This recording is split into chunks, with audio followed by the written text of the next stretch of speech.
Hi everyone. So this is regarding the precautions which we need to take care after the GST registration. सिर्फ GST registration लेना आपका काम वहाँ पे ख़त्म नहीं हो जाता.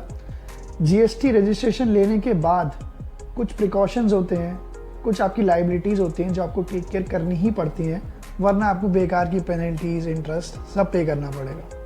सो कुछ प्रिकॉशंस हैं जो आपको अभी बता देता हूँ, बाकी और भी होते हैं. सो उसके लिए आप हमारे साथ बने रहिएगा. अगर आप रॉन्ग फॉर्मेट यूज़ कर रहे हैं अपना GST का इनवॉइस देने में या गलत टैक्सेशन उसमें लगा के भेज रहे हैं तो गलत है. आपने अगर विदिन 30 डेज़ के अंदर GST रजिस्ट्रेशन होने के बाद बैंक अकाउंट अपना आपको मेंशन कर देना है GST के पोर्टल के अंदर.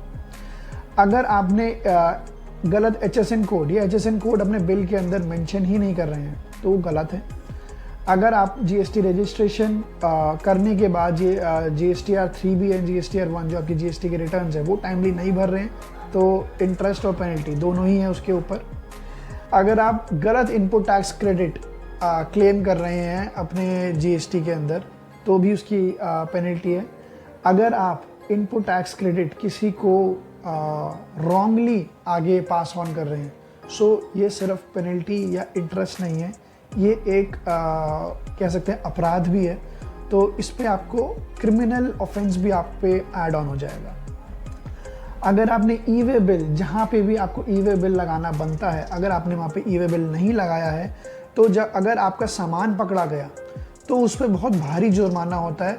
किसी हद तक तो आपका सामान भी जब्त कर लिया जाता है और आपकी जो GST अमाउंट होती है उसका 200% आपसे चार्ज किया जाता है.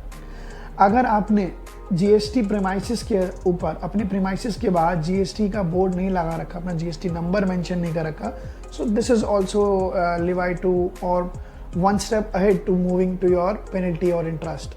So make sure you follow all these guidelines. There are some more even. Please follow us to stay updated. Thank you.